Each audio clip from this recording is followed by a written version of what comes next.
Alright, so I got the log up on the sawmill stand, and just wanted to do a video here of I'm going to chop this up, piece of ash wood. Size is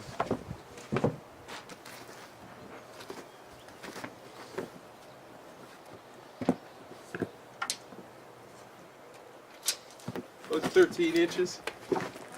13 inches in diameter. So let's saw this up. I always use canola oil, or cheapest oil I could find. I got this on Costco.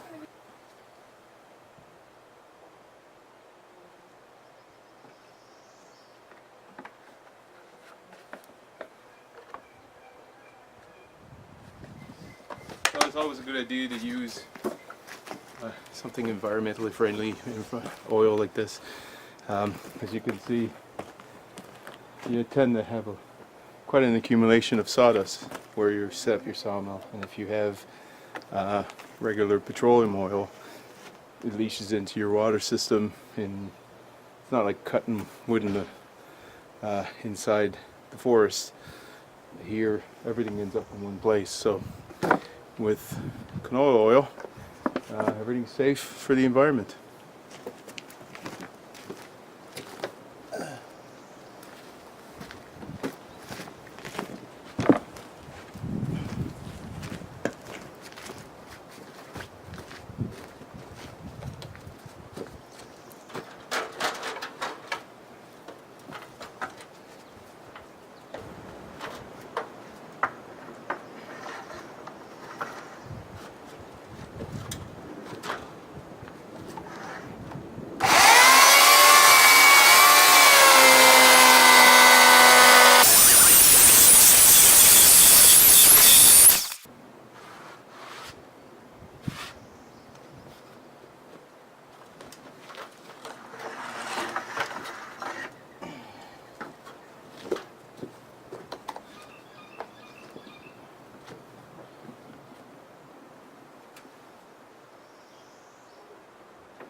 I got these two guys here, back here and here, and adjust the width of my cut, and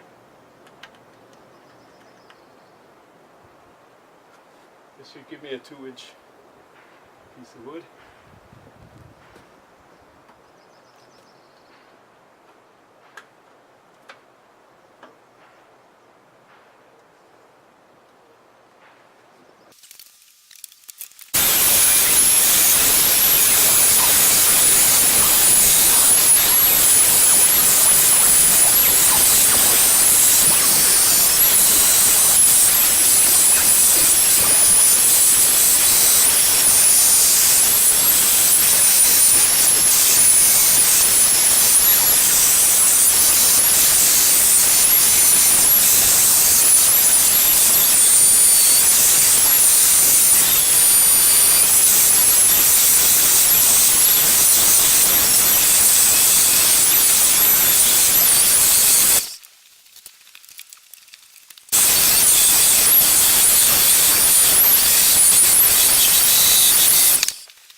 Now I'll flip the log around.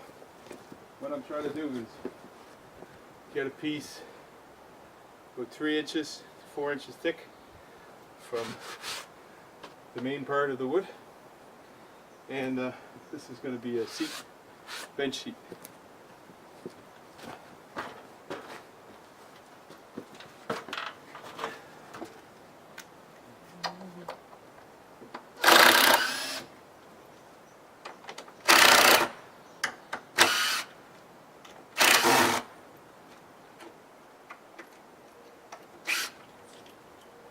So I just have this little jig here that I put down on top of the log to hold it in place at the top. And you'll see on the bottom I have a couple screws.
So now I'm ready for cut number 2. Move the log around. Cut the other side.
About 13 inches at the top,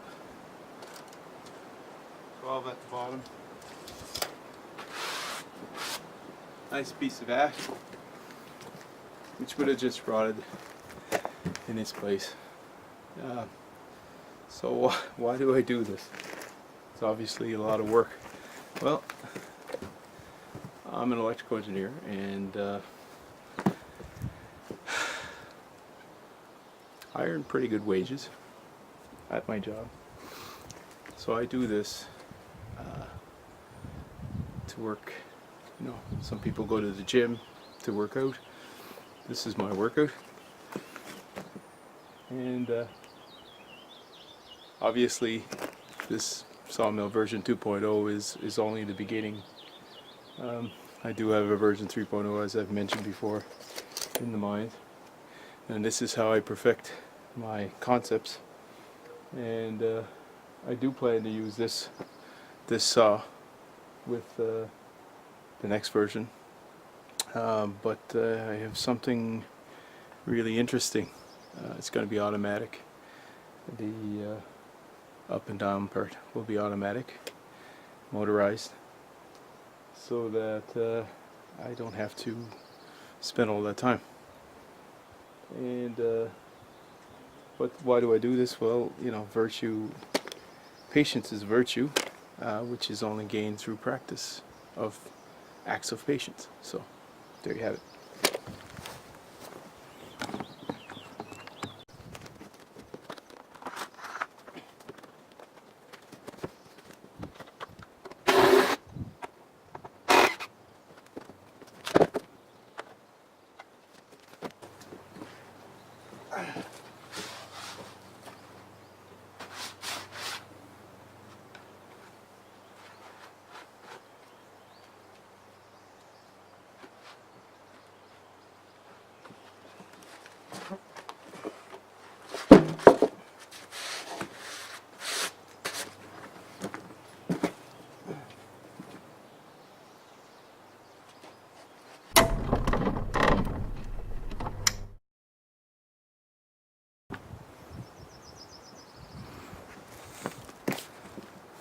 Now I'm gonna peel it using this knife here, Fiskars knife.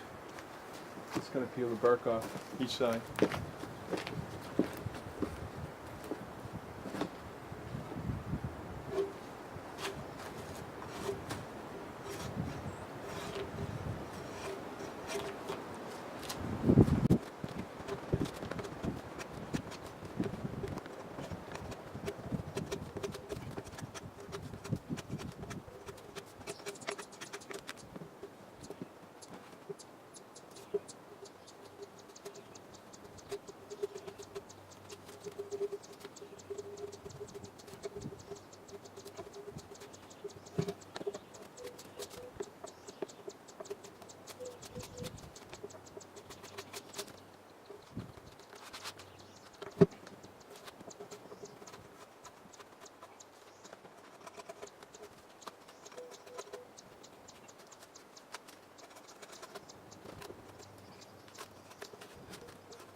Oh, it's the built-in brake in the saw.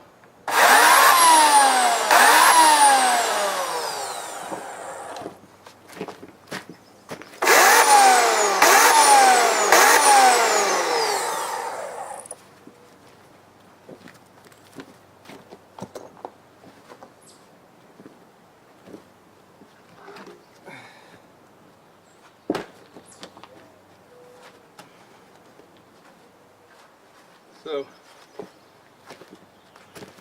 decided to keep the natural edge on this one because the bark seems to be on pretty good and it's still alive, so maybe as it dries it might stay on, but usually rule of thumb is you cut your tree down in the fall, and if you do that the bark will stay on the edge, it will stick, it won't break off. So that's a little trick for some of you guys who like this natural edge look. This tree I think broke in the fall of last year, so I might be okay with this piece, but time will tell. I'll let you guys know. Right now it'll go up in the top of my shed for drying.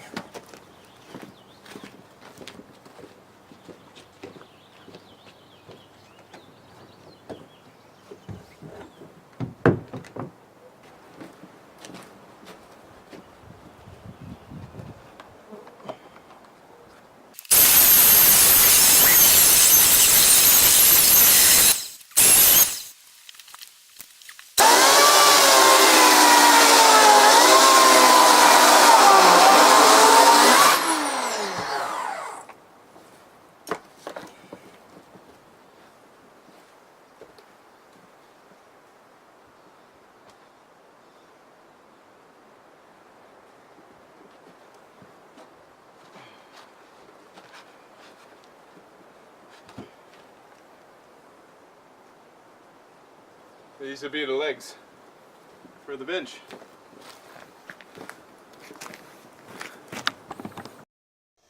Alright, so I've got the bench all assembled.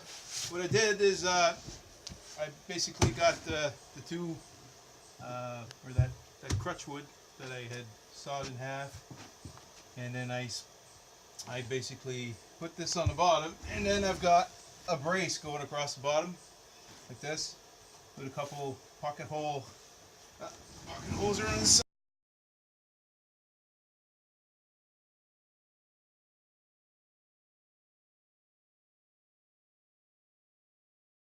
You can see a couple pocket holes there in here. You can't really see them unless you get down low, so they're concealed. And then I planed the seat, and I got a couple heavy duty screws, project screws, outdoor project screws. So these are about the best I've ever used, and they match the color of the wood. So now I'm just going to take off this sharp edge here with my trusty little planer, hand plane. And all I'm trying to do here is I'm not trying to remove a lot of wood, but just to take off that sharp edge, so when you're sitting on it, it doesn't feel like it's cutting your legs. And the reason I'm using this tiny little hand plane is because it can follow the contour of the wood easily. You see, I'm just taking a little bit off here, and same this way.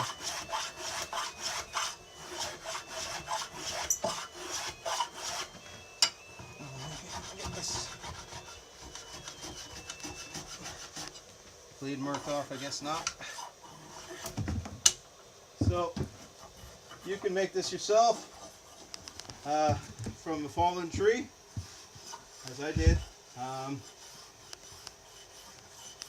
with my trusty sawmill jig and my electric chainsaw. And of course it's a lot of work, but you can't buy a bench like this anywhere with the natural edge, you know. I would have kept the natural edge on the bench if I could have, but the bark at this point was damaged, so I kept it on the crutch wood. Hopefully it'll last. I think the tree was falling in the fall, so anyways, so that's the bench. Bye for now.